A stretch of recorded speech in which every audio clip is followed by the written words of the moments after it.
the next year as ye ni abotre bi yes ya sake na aka kra bi na ye ko e bi kra na wo de na ho den atew oh so ho Ghana e go ne ahwehwe ka nye go ne de ne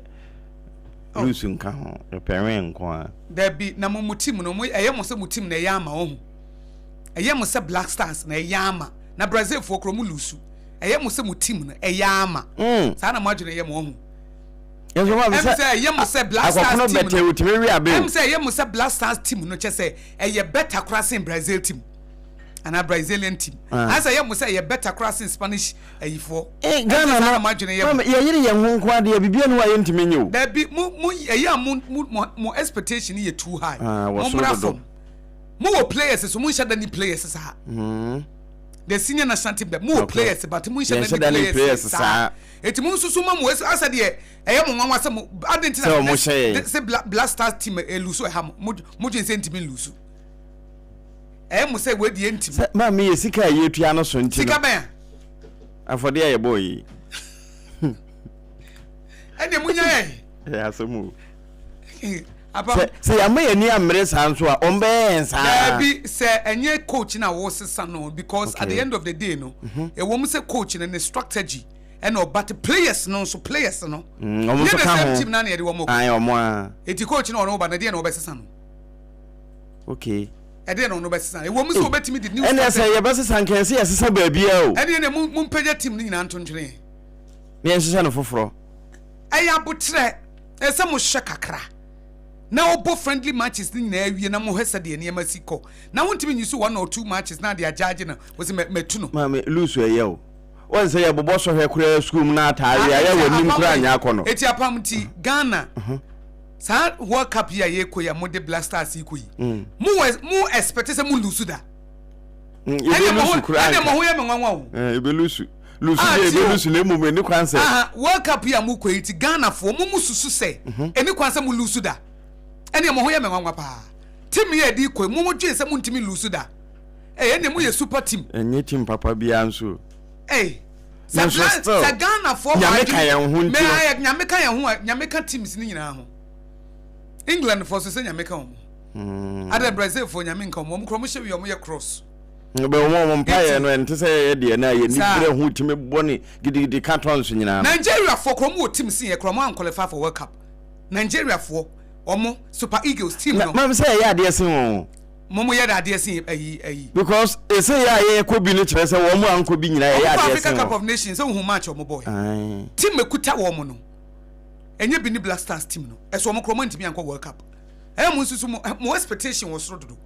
asa ye mo say just answer e taboo say Black Star be lose eti World Cup ntina mi busa ma say ma pam so ka ho World Cup no eti World Cup na mo ko no mo expect say mo lose da na o ye be lose kure ni kwanse e de ye ba for me we say ye lose kura still na nka e boa yen won na Italy kura mo ye better team kura qualify mo so de mo ya kaka ben sam de ye ya de sin won mo ya de sin say de ye wo mu ni de ye ya de yi mo se mutimu mo se mo ye dwao ma me ye nyame a o kan ye ho no anya nyame ne kan man ni nyina ho ba me busa say mo team na mo de call enti mo dwen say ye better than Super Eagles and na ye better than Italian team no man qualify na ye nyame ne hu ye mobo ena okon bi ma ye eti ye na ye mo say eni kwansa Black Stars lose no enye realistic reality okay sana me pa kire okay I said the senior national team the Black Stars they don't have to lose at all omu lusu a ase ye hu bi da sa expectation no amode enya realistic ye ya o mame enya realistic ye too esa mo ye emotional mo nye logical okay mo asa mo dia tenka mo di emotional ye na take decision but mo for logic am expect say Black Stars team we it can never lose nka ye show Australia she Germany na ebi hia ne bia ne asa no sa na ma dwene ye mo ndi nka Ghana ya team we better than German team no da bi de better than Italian team no nyame o kan ye huntu wa ye se nyame no de me se fa nyame na yen because me pese ye atenka frim ne ma logic ajene ne ye adwuma ye se no ye atenka frim okay as ye ma atenka ne di anim kan no kre yen ye atenka ne frim ye nim se ball lose ka ho yen shade ne in reality for Ghanaians to expect to say Black Stars World Cup na ye kɔ ni kwansi ye lose da no nwanwa etiefo no kura se ye nya de sa adwene na we team say Black Stars must never just say ye kuro mu ha de na Brazil for kuro mu bo match omu lose Italy for omu lose Spain for omu lose omu ni better team nsen ye no kura etiade na ye de say ye Ghana de it must not happen. It can't happen. Sa Black Star bebo match lusu ba kokra. Abra wi ase nyina ye ka bo boku a. Em say Ghana the senior national team the Black Stars no. Yeah, better than Italian team no man qualify no. Yeah, better than Super Eagles. Yeah, better than teams akese na any nations akese o man ko nyina. Just em say ye de ba bia de kwakoduru ne de. It is our World Cup na mo ko no. And as a World Cup na ye ko no. Say we ya dwinim say it must not happen. The senior national team, the Black Stars cannot lose there. Hey, any Ghana for Mujidi you lose kura enye ne ese TM ba form. Hey, Mujidi Sopa, mo say Germany ashe muntimu nti ase. Na mutim no yonko de Germany. Dabi. Na yonko ne German team no. Mo say monti ase. Enti masaki coach, enti modwi say coach fofo na e ba na be solve mo problem ama mo. Because mutim no better than Germany team na omudi omo bae no. Oh. Team now better than Italian team now qualify no. And I'm team here better than Super Eagles. O man qualify there because ya de sen o. Nemum scenario ni be hu chale. Apam nemum am san ke timi duru semi finals to say 2006 bi e ko ho ya. Em de enka be ma o do na samba. We are all wishing the senior national team the Black Stars all the best. But Ghana for adwene bi e wo mutima ase de Black Stars lose a na ya anwanwade na menti ase no kre firi o sandu du penso ye ma papa bi su airport chese me mu die nti ase it must not happen. See ya na de kwasi apa so onya de so ko Sudan san o ya de o to ado say so o scout ono de nka of referee players onye coach apam mama papers been there when me what the Ghanaian times and penso o mu bia nso amfa ball na mo gidie unrealistic expectations say ntia de na gidie anwuma nka ho chese team way entimi lose Black Star team way can't lose ma mo nyi team yi ni kura o I'm not saying say any team but at the end of say say wo share players no na wo share other countries na o mo kura team lose no kura ntinkeni kwanse ye pamoto ado na wo kai say World Cup na Argentina je ye no first round na ye bon Argentina lose you ai banka Ghana na lose yanke ase but we team dey win World Cup no correct so mo lose group stages no mo lose bi ye ne twen honhom but yen no ye de agire bi ahye ye team say Black Stars de obo match bia so win asam no na make no na enye realistic expectation say Black Stars there okoba match bia ese so win some me slogan na ye gi independence o mo di jaye na forward ever backwards never football mushe apam there are a lot of things that go into football and then okay you can have a good team and still lose e bitimi ye basa for no factors no a play e wo football mu no uncertainties no e doso and okay referee bi kura betimi asori etia wa mo lose o player bi betimi nya bad day am na lose eso no a good player what's the three be a player beat but what say player where they bata ne won hu so obetimi they said there utimi nya bad day no players betimi on the playground they can have a bad day no correct yare bit an obinyina park so no collapse but so ko no yenim so be collapse obintimi ngu park so etasi football no the uncertainties and niema a play a doso enti say wo hye no wan hye holistically then we one sided. Now shaba akwa sometimes nipa no kra put up in the best kra na who appreciate it because say amfa go amantia no correct abam maybe or daily graphic or ha they say ex Morocco coach Ebeli did the race no no payment made for maize deputy minister confirms retract and apologize or I will sue you. Godfrey Dame to Kwachi Ofusu. Ex-defense procurement director hot over 4.8 million deal. apa mabobo bi so na Ghana fo a yensusu se to aso na fa ode ne bra wo se ma so wo chronicle na ai ma me chronicle no wa ha ene se wo se ya yenka mebusem etredu na kenkan so do no miensa na enu achi no the new crusading guard ni saa na daily post nso post ye na publisher no the new ene Ghanaian publisher so wono nso publish anopai na ni nyina no ene ye shase ene fa ode de ene bedikai ene ma mengadi anopai na mefa the new crusading guard 7:30 pepe ne be online no na tiefo abam enti ya frefo 7:30 pepe ya wi ne mobam na mo the new crusading guard abokrata ni wode soafo abede ya kira wo hwe yekuya yo honsam so park na hearing no wo ko hobi ene wo che say no rice disappeared under government program yewra domelo na ekan enti say na mu bi no mukura yirai no ne ho ade a no kro bi anim mamu nye no ntum enyirai ba bi e wono mo hwehwe anopai de new crusading guard abokrata de wode nam eno no eno achi wo che hene nso da ne mfuni wo hayi ene wo che say we dey say de okan no o che hene so hene accused of breaching Chieftaincy Act 759 for entertaining a convicted chief. We asema the new crusading guard and pay wa boso a ye boso de ama yetiefo na enokro na yewra Godfred yebo adame na nsam no a wode ato se wohia chawpa entesa ene no obi siwu no eno nso eda habi ya no pay new crusading guard nso wo boso a de ma yetiefo kwawu papa ase na no mahemfo ene se wo mo kokoto na court no wo mo ko high court se de be na one party a wono no wo file application say judicial committee national house of chief ruling wono no so mu enyeye enti den wo mo so kokoto anopai the new crusading guard obokrata de wetwa ya wode aba enono na wose China na wono mo so China bans storing cremated remains in empty bone ash apartment anopai ewo ha enye silos no bio nanso eye bia wono mo so ede obese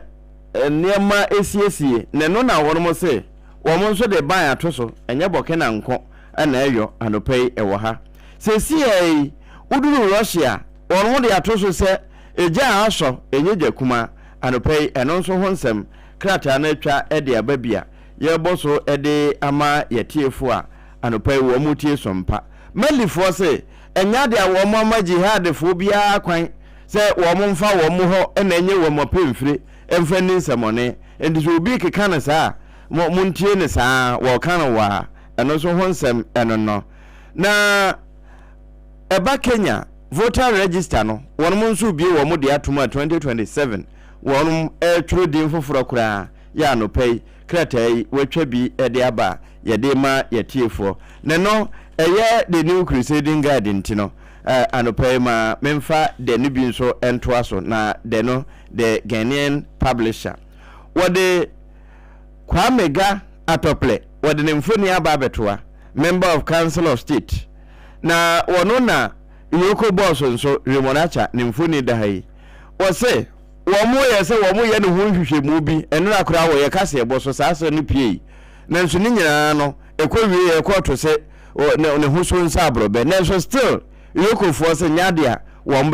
mbe koso wa hwehwe akwakosi ase esan se wo nsu se Moliland bi akoso ne ehonsem anope kratafa etoso mienu wo twa ne kakra de ato ho na afi yewra yebo adame nso ama enefo ma akoma akonso se yewra kwa chifosu wo mra metwe na no nsa na afi wo mpachew entesa emra ebedino LGBTQ+ mampani mahama ne mfoni ene dahai wo se ye kan ban ne nhyehyɛ ne de wo dwene ho paa de aboa o mai aresetia anka no ne ye chiwade ebo mai ni kwanse ye boso nenso anopai krata na boso bia eno nso edaha afi wode Ghana mampani dada His Excellency Nana Danko Akufo-Addo wachima MPC be ma aboa da mfoni ene dahai krata fa etoso mienu no waboso chese beni wo maba wo mo eretro no mampani na ekowa say yi ne se mampani dada won konkoro so na wono nso nye danseni no momoa se de yeto yaba ewe yempotemu ha asumdwe timi koso na de obelusu dane edema de oberine no wo mo nkonko boa na saa entimi enye adwuma bele makon numu a mampani de ne nsa ahase a wosane eno nso ena no pei eda ha ye boso ede ama yetiefo Zimbabwe mampani wo ba Ghana na nsa ensra hwe enenti wode mampani mungawa mfuni aba betwa Emerson ena anopei krata de Ghanaian publisher wa publish bia ye deba saa cyber crime no yewura processor don tete yehono pani a woda wo ma no se wo mbetwa ba e de ahwe ano enti uni se oti wiase nyina apa no so na eho no waye se wode abonofo se na abedia ene process aba wa maso wode ba so eno ho nsam nso eno no. Dear President, sack this guy. Eno ewo the new publisher the Obokrata anum was say hide nothing, fear nothing. To ondi unso no one for bibia nso nsie. Na sa this guy ya odi ababeto nya guy kekew. Yewra Romanacha. Yoko boss, nimfoni ene da echira. Krata no echese wo mo enyi papa nedi. Na the ntia wo kasa ne se wono ene ebo council of state a wo wutu wempanimfo kwadu. Ebio wono akoya nso no contempt of court okura asanso achi no eba public theatrics personal vendetta ene wabobo bonsam no so wenti ena the new publisher say wo mompam yewra Raymond Acha anopei krata no de wetwa ede ababi eno no na Apostolic Church Ghana wo mo say ayefra say you make kiss your bride nwa yetwam no so much okay anti o mo no de atwam mokoshe bedroom anama no maye no nya bedroom ho na be you make kiss your bride apa mame for daily graphic emra na wo hwe ni mo a ex Morocco coach no a oba be lead the senior national team the Black Stars no eda ha say into say Ghana Football Association is back in the market for a new Black Stars head coach coach Otu Ado omo eyi ne free ho nti ho asam no eda ha say ya wachirechire mu ewo ha na mpanifo nso aba ho amane na enhu nkomo no na medi kan boboso ebiem na daily guidance so any man anti LGBTQ bill not priority we ye daily guidance mo de abasa mampanyi sinyade a ehia no yie pa eno eye na dwenkyere ena wode aba beto wonim se public procurement ene mpanifo ni na mo pie public accounts committee enim a ye toto wo ma no na eno na payment bia ye si etua ma for maize ompanyi John Tumelo de abeto dwa se nyade omudi payment bia kotua eburo ho asese omontua hwe ena owura go fed ye bo adame nso wode ato opanyi kwacho fusu anim se on retract no apologize efa nsem bia wode aba betudwa edefa na kwa na ye 2025 ena okoka asasem no Metro TV so ene se wo hye de obokrata ahodo no a ono nso so ede abahase na Lebanese embassy for nso donate items ede amanga Ghana Police Service wo mo aya de won se embassies ahodo no a wo mo somo no wo mo nso atu na mo na wo mako chichenie ma bebo mo chem se Lebanese businessman ena philanthropist Mohammed Adams wono ena edi anim edi niema bebre ma Ghana police for se be ya umbetimi dia som na niema akoye wo se niema no kekase ani a eye adrube ye 2 million Ghana cedis ya Nissan Navara pickup CB for operational duties ene motorbikes ahodo enti wo ma ya ade pa ho asam ne wo hapa mfa de akato so mo mame ene anope daily post nso post bi de aba se de wo mo se yi yewura Otuado ena edonso honsem krata na twa ede aba o se sacking Otuado was in Ghana's best interest yewura ketekruku na eka sa asemi anope de makeka no ena ama yi papa no eno nso eda ha NPA on the move contribute 1 million to Ghana's medical trust fund to save lives. Enti we National Petroleum Authority womo de 1 million ma Ghana Medical Trust Fund ne said be na ombetimi age akra nkwa 24-hour economy ho authority be no wo makwa akosan entiase apam anopei yewura gosetano ne mfoni ene de kira wone MPA pania otua no Gadwin Edwedi Tamakulu ne mfoni nso ene wo ha eno nso krata Daily Post wa postu ede aba anope yedema atiefo a wo mutie sompa afidi kesi na ni nyina no park nsem no ede da ha na wɔse 24-hour economy authority no wɔn santi asa apam ne nyinaa no the women investment summit ɛno nso akra ha ya etodwa joada no bosome march a yefiri mu nnore ne da na ɛtɔ so da duasa na no ɛna maame Elizabeth Ofosuo Jare techme atife mra hye badwani a wɔhwɛ edwadie ho nsɛm so ne mfuni da ha no wɔkasa ɛde akyerɛ wɔnom a ehia wɔ hɔ chronicle da obokrata ɛno ɛna menya firi so a na kyese yegye mu ama atiefo no nso abam wɔde yewura berima sapon wɔde ne mfuni aba betoa wɔno kuro ya na okɔ afigya sɛkyerɛ Easter wɔgyina sɛ wɔn nto ne so aba na mmom wɔanya sesei yafrɛ no to the bar enye bia ba o na mmom ɛyɛ emrenimfoɔ adwumanom anɔpɛyi chronicle de bokrata waboso saa na yewura kisi agyaben so wɔde ne mfoni aba betoa no wɔkyɛ sɛ de amanyɔfoɔ wɔn pɛsɛ wɔn adwuma no yɛ dendenden ɛwɔ ne nsam no wɔn de aka ntɛm de nsesɛ wɔn firi saa konwa no so mfiri no na Ghanafoɔ ehunu bibi papa bi ehu sa mpapra ne keta asehye no wɔn nya obi a wɔn de ne wɔnim amanyɔsɛm wɔn amanyɔkuo bia wɔn ta bia akyi wɔyɛ kɔntankura wɔbetumi ɛgye ɛno esi hɔ ɛno nso ɛda ha anɔpɛyi maame Doris ne mfoni ni kane procurement officer ɛwɔ mofa wɔn nso na akasa sɛ ɛyɛ amanyɔsɛm na wɔn de yo ɛmo ɛbro ya wɔn sɛ na wɔn hɔtoi na ɛho sika nom ne ade wei public accounts committee ase ɛna ne wɔn biebie saa asɛm no so the chronicle da obokrata anɔpɛ deɛ wɔde nam bi ɛno no na nkasɛm na nonom ahemfo ɛne mmabu na ɛwɔ hɔ ɛna wɔn frɛ sɛ adaworoma mpanimfoɔ mra na afei corporate mining project no wɔn ɛmɛyɛ ne ntɛntɛm sɛ de bɛɛ na wɔn nso ebetumi ayɛ bie ɛda ha na okɔ hafo ano north nso a timamufo a wɔ hɔ nso na wɔn kasa yi benedajei wɔn ne di dɔm n'anim a wɔn yɛ sansa ntwerɛfoɔ nhyia mu di a ebenezo usu ansanum nyinaa kɔ bie ɛna wɔn sɛ nan mɔsofo a yenim sɛ aban no aka wɔn to ama wɔn aka deɛ sɛ wɔn nkɔko ntia gadamsey no sesei sɛ de wɔka na pɔtɔ kasa mu ni Afuano North communities allege NIMO's takeover of community mining sites. Chese bebia nanka galamsey koso esi womo kwa akopam no womo akwaje ho afa adwuma na ese womo ana eyo eno ye krata chronicle sade Afuano North fo no womo boso ya wono nso atwa ehumfo ni dia ba betum a ye de ma yetiefo a womo tie sompa na yeso kwa makati hela light pole ahia chenche pa eyabu enso enhoma guso na no na womo aboso amane ya anopa chronicle wetwa ediaba omusi na watchi ye ma obia wo ye Judas bia happy Judas week na happy Judas week na ye de ma we from Joe Metal happy Judas week to all those who smiled with us but behind spoke terrible things about us and sold us out. Eti mu amone yesre da moni yesre kwa na nso na mo frefre kan ye kira asem no ye ma mo happy Judas week mu amone yesre da na nso no behind the scene no no makan ya no na mo keka ye ho asem no ye ma mo nyina happy Judas week ba mu koka wie ba mu koka wie ba mu ya na masa ye nim mo pa ba ya hyada na ye ho te se de ye nim no na emom ye ma mo happy Judas week fi se ene ye ukuada no kre sabre mi ye show say sabre na Judas akwakwaje kwense no but osan be kan unso ne Yesu nyimu nyare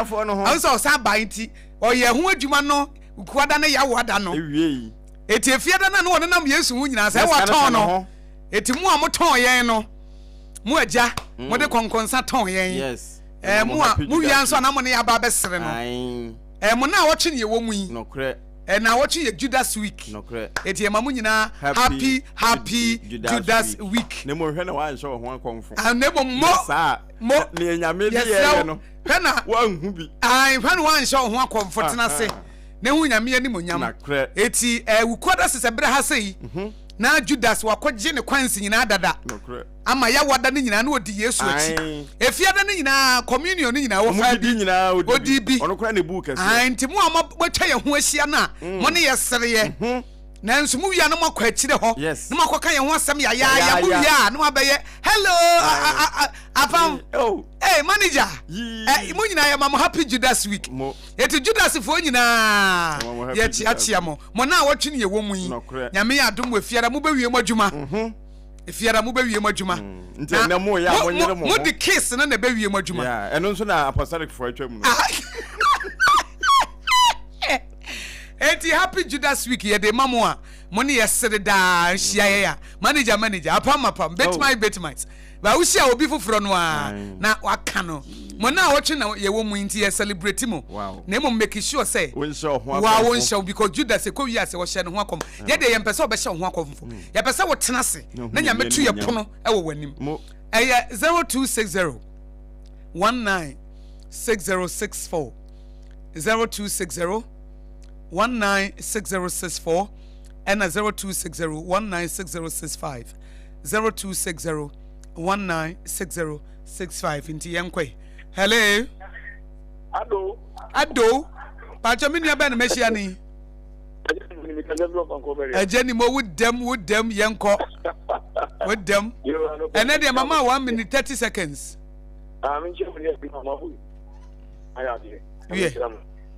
yo ana pesa mimi saka mtia mimi sana mimi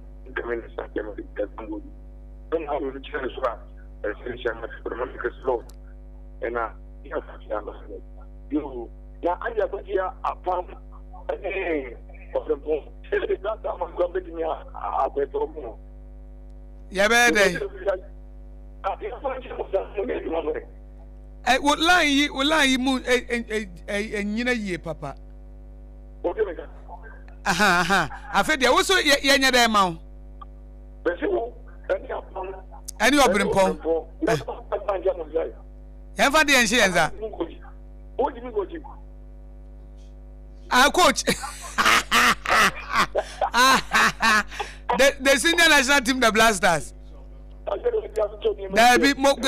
Ghana Blasters crowd ye mempe there be mempe yo any PPC so ma kero position I was saying was sama na wo pro won pro obetan and this so no position na amu pro bi ba ni because no more LGBTQ friend one say I was na do san ta o so that na so na mba na so wo ko try ni ba ye ya san ba ko to so ko ya to na da abeje agudana fa if you come back with this as your ending we get to through now we COVID-19 too we not of the revolution we had I am in India man how we that was that you and so yeah but what you on I today because they you are yeah if you know some coach you grab for Colombia Ajeni mo medans o tam na so 0260 196064 na 0260 196065 hello call is now being recorded kafra hello ante ko jama che meju so mini abema be de mehia ni first me ka 37 sompa 37 yo sompa 37 yenko ante ko sia mitio pa ayo ate ko dire na mentia sompa FM it ko na abi ko na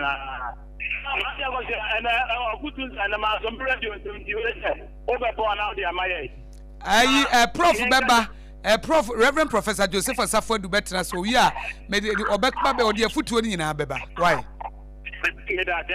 all right na we de ma bo ti de me champion na kala haji ba ho ba nya Ghana jempa na mentia yura jombo du na cha ma oba na yura hani na bu haji na na bi oba for first side any yura Dr. Henry Kwabako so the secretary papa oba na yenta da de godia that's and wonders na get to crazy and they belong to no we be dia gu na na gu fa go abende ma na enum go na aka omo no but mama ka je na ku so na mo bu ni ama no aka that then oba na ko ji say ma 24 ni ebo share for one na se ka wo ni ebo 22 but the mama ba wa ta ko say 5 so men ho yan ba yan na I make a Ghana for a for then an mind a mamma who and the AKOSUA Ghana who I hear what the more minor minded I am. Not that the moment is not so some judge did not be put and where the master says, or what you get, and some said, then Mamma chair, and then here, I saw one of them with that the Mamma did not, the Mamma yesterday, and move ahead. I never put the Mamma. I don't want to come on 1 month for being a clean category. Yeah,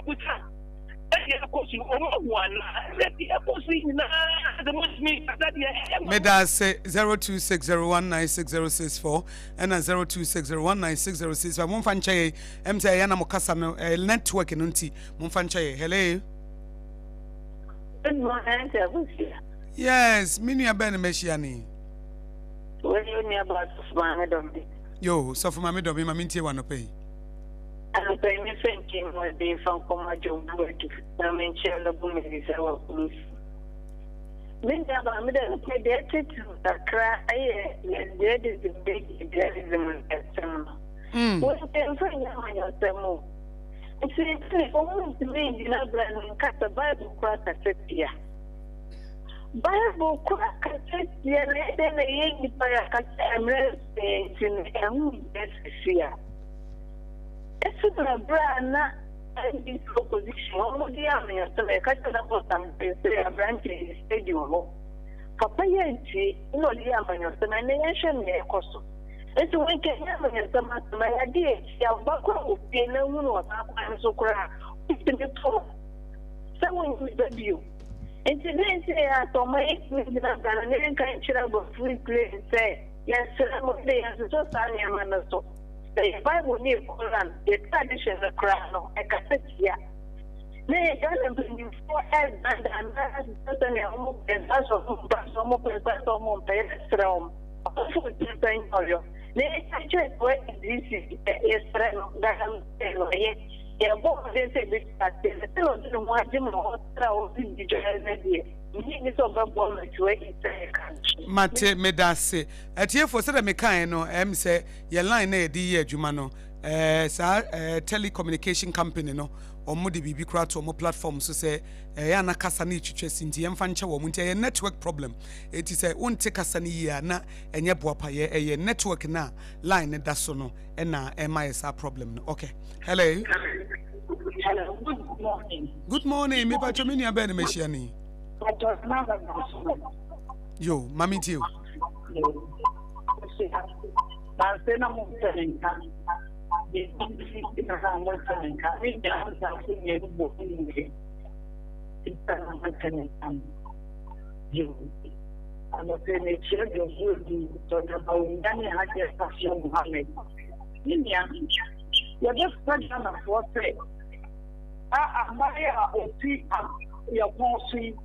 On to fire for the baby, and she ever said that 28, you know. I'm a full man, the Chilean for this step of playing this for. Now, I go for everybody, more power, and it's more power. What is some attraction of man, and then you will say, then here, I have the big gun, rather than the Japanese. Not a gun of great, I'm here. And yes, not more than you still go. I and to me, she could just pass some sort of market and also. A more better so what the one I look for my dear time. That's what I don't know now. And the son, so I'm really for yeah. The moment you turn to say, that time was 50 now. Oh, we'll check them out here. I could not be young one. And then, I don't know what I'm going about young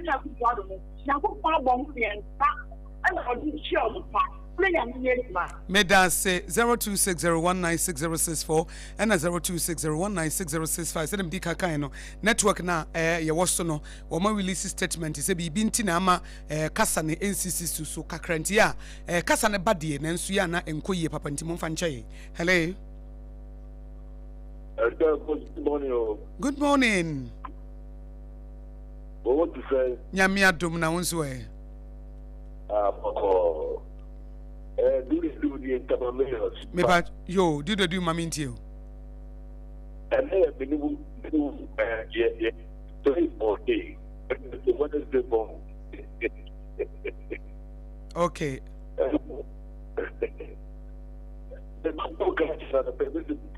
Sorry, topic about do the line and Kasane Makra. Memfa 0260196064 0260196065. Hello. Sompa. Yes, Eben Akwaba. Yeah, na me say double dia. Nyame adom mayentio. Me das. Wo ma me akwinyi. Ma me mbo. I'm about teaching money dan. Me ho modern a ho na ho ba. Ye bi tinya de. Yeah, you see, I two that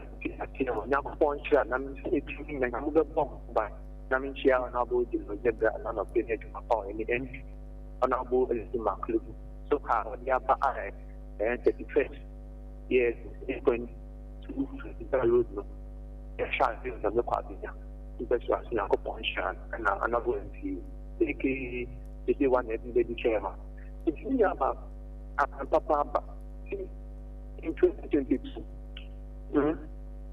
not yet to 79 balance.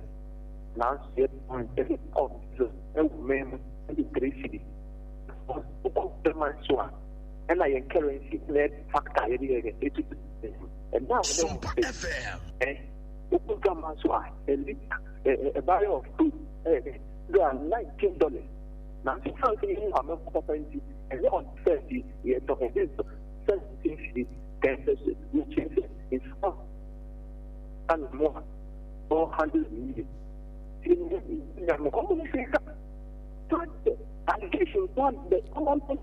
Me das time na so and then I make an monfanche pa 0260196064 na 0260196065 me funny pa be me en sapena me chaso. Hello.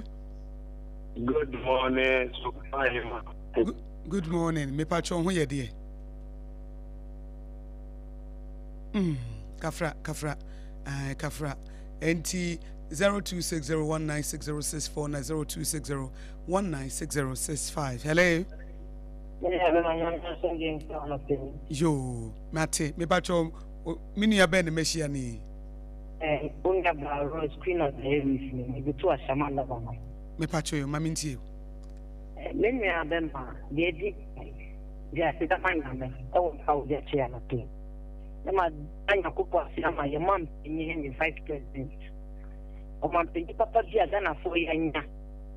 le kame se ke ba wa bai Ghana fo ni nya ni sunfa so je pa we ne che good leader ya nya akoti ni e wo di wo we na obi an say yes we ne o man pe nya nkasa Nina, I got text me, see me, I mean, I'm ready before. I may be something, and young Bofrina, your mom 8 years, Nancy, I came in. Oh, that's my Yama. Oh, about 1 year, 2 months. Any people are complaining, say, Mama, buy a new home to them. How was it? Mama, NBC power, I mean, my ending home, Yakupo, NBC power, the Mamma Fonny now in Brown. To Mamma for also 20 damages, yeah, and infrastructure about Mamma for any government. NBC one of the year, maybe the problem of the destroying. But where they said that oh, NBC is not power, Genesis or minor. Everything had a sexual party. So many, oh, from here, and can never do my papa for 8 years in it. Mate, me da se me fam you nupe 0260196064 0260196065 and I'm networking in T. Hello. Good morning. Good morning. Me pacho me bed me share. Me pacho me was I mean we go me je me pacho and your line no enkoye my papa.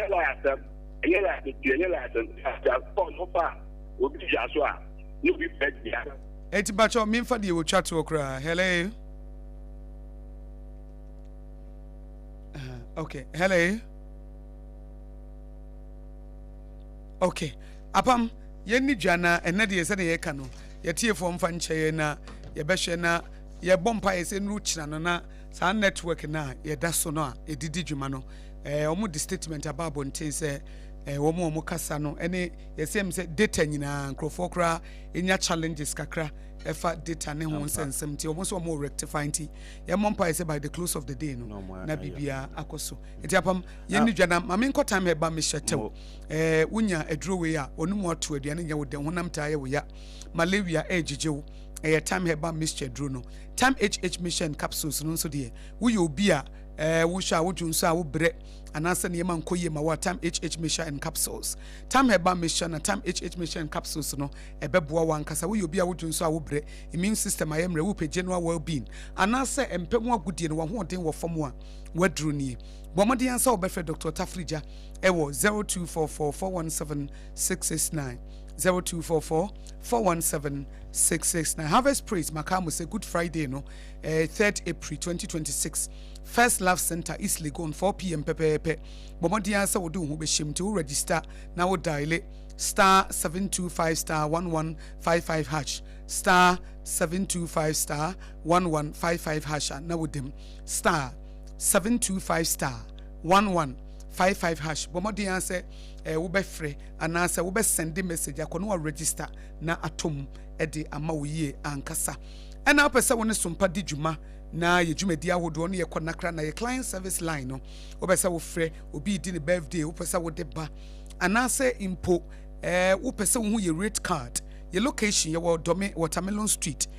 ye Ben Rising Sun School no wo free Achimota Mall eba nim ho no a first junction on your right na Ekodome Market memfa ho bra wonim kakra bi the second junction on your right baby Eco Bank wo no na wasane aba wo mfimfin ho a na wo behu Sompa 106.5 FM akra frɛ 053 1886216 053 1886216 apam yeni dwane nko Mami mo asem ni nyina na waboso na anopei se ubedidi ya no wadidi good wate didi ye didi na watumi abo wede ma na wasanso abo ho ba afiri nyare wa ho se nnuane no enye baabi akeke Hagia special local foods on na metimi akamfo amawo enkran ne mpotamo de ya no wahwehwe ne wo transition ho ahacho eho no wo nenso na dua ne ko baabi a ayesem fnama esan se delivery service for no wo mo ho ha na wo mo banso a se okasa yemfa na mienu wo mo de na mienu akese pa na eto so enye de wo mo mra na na mafira to ne bia enti an wa hye nso Hagia special local foods de enkwan gu ho de abomu da so ana se opede wo hin ne wo tachere mabeko ododo mu ahwe Hagia ono nso na aka na asam se ye de aduane papa na wanya nkwatenten no wanyina che enti anopei no nwotwe aduane na bene etuamu saa kozi se no nwotwe be wa pa mu nwumre enti fo ni kire ho abiri bia so ne nkwan na bu mu hyehye enti obesie enkeka wantime nka no 0246 359 921 na homa no 0246 359 921 say your TikTok, Instagram, Facebook babia wo ho na woto nsafre no so enigina na eduru wabobo ano kasa natural mineral water eno ya abodwu nsu papa awie mire mu no wo mode the state of art technology asonso adada so a nsuo no eyenkwa enegutuam enti mekamfo ma so wo mpese obenya typhoid doctor beka kirew ana cholera ene nyadewa ye fa wo nsuom edia na ententem kasa natural mineral water wo mo back hospital echipe won kran typhoid baby awo bia hanso no de hia ne so obago so ahoma wo mo de betoa se opesa shet mu de no ana ntoa nketoa no opentoa da ntemu ana akese ana se dispenser no eno na anya bisi office a uhia nsuo hye ano ane se wubu nsuo nyunu na wubu kasa fra 0206 469 430 469 430 wonom ahoma enno se otise obi ka 21st century eno ye bra ye wo mu yo awie mre mu ene 21st century no nanso se menso me kanfo ama wo a 21st century mu no de wo ya asabia bi kwa mananya 21st clinic wate wo mo ena aye krado se wo mo je owo safoa na wo mo de nkwamom aba betena asase so enti nkwadua no wo maboboa no nesie minnim yade eche so akwa yenhunu ne yenka nkyerɛ nsa nya adura ebetu ase na de ma 21st dance ne sɛ wo kwa ye bɔ won nsa no afa wo mogya no samporo no no wo mo ahwehwɛ ahwem no wo behu yade a ehunta okora wo nhuni enti nsɛm a doctor bɛka kyerɛ nyinaa ye de ekoso ɛwɔ widiem ya wo nko na anim na ɛno kyerɛ sɛ wo mo yade na no aduro afi yade efrɛ ne sɛ sciatica 21st fo na yenhwehwɛ mu huni na wiase nyinaa akora nya nhui saa bere no enya ye wa de ye ka ne sɛ jamawati aduro so ana obi din ne wo de ne sɛ na yato no na wo mo ne wakotia so etimi bubu gu ho ewie kura ma ebi nti na nanom won se do nti wo mo enhunu ye ne de de fa akɔ na 21st ye hwehwɛ mu hunu ye ya World Health Organization so behwe no sɛ no kra na nso yade wo aduro ni ho nti wo na wakɔ akɔhuna pa no aduro ampa 21st enya no aduro nti de wo se wasase atika bia no wo de sua 21st wo de kan akɔ ho ama obese yama ne nuru ana yama saaje ne pen ene wo se wo yobie no nanso aboa bi esua saade do a ya wo so no ka ho prako no wo de sua no ene nti 21st no wo won kran tantra hera na bato no so saa na obenya no ewo obom kwa no so kasoa enkran ha ya tema roma ya so da na chi ehon so won sabeka no wo kuma se ya ehwe oversee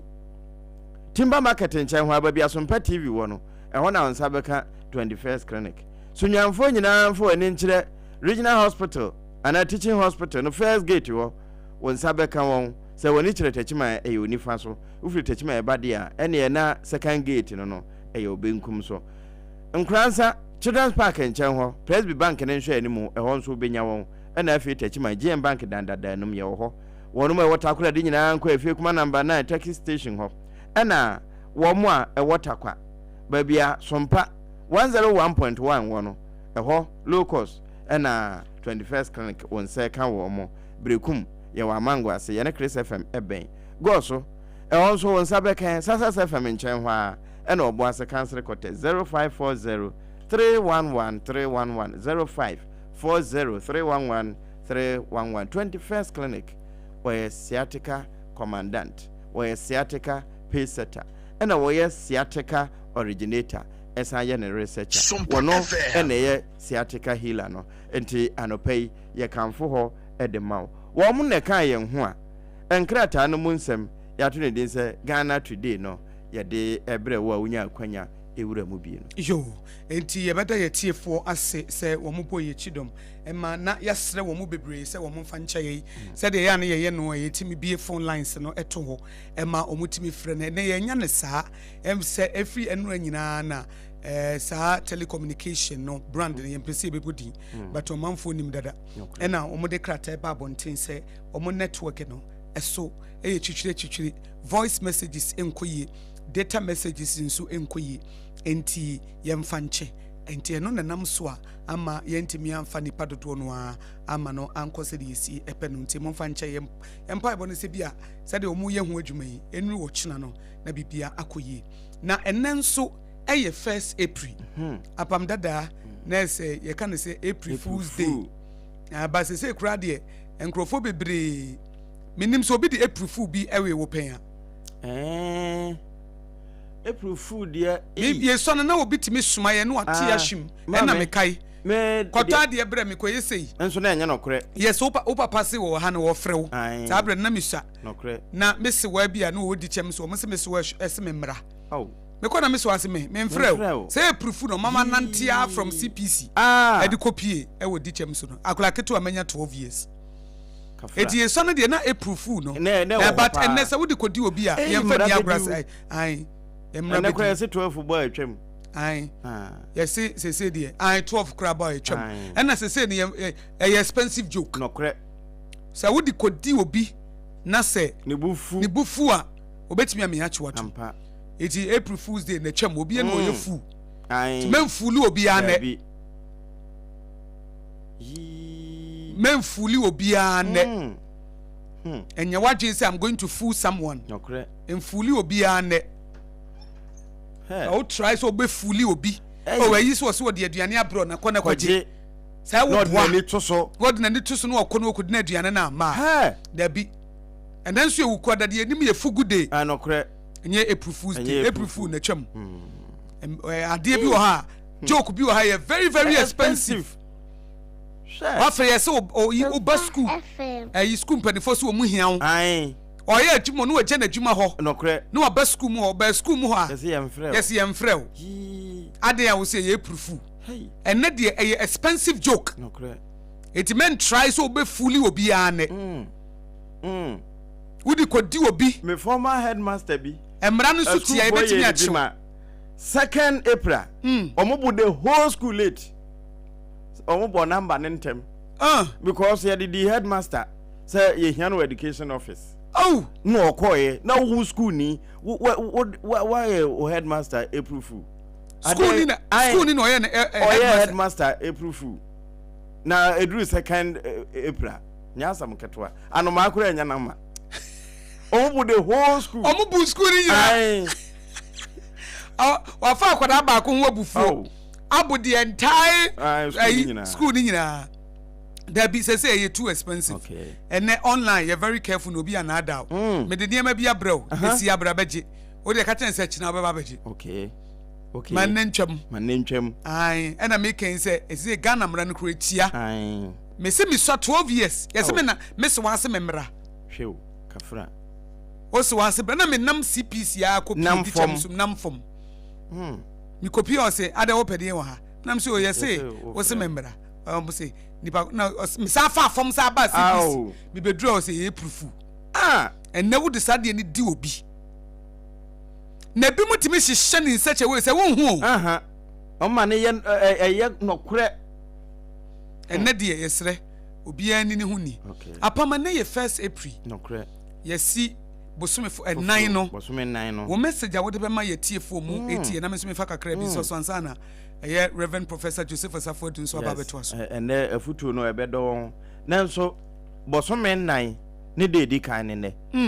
achi emu yo esena bebuo nyina se January na paya so na ebidi New Year resolutions e ba menim de wo chro de me chro ye no ese wo hwa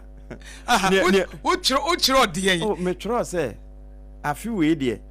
ya nyame mma bi nkam me bo na bosia dodo but bosia no nso mintimi ntua nti je wo de cheme na wo de cheme awie no de aka de mesre no ada wo ma me mbo na bosia biu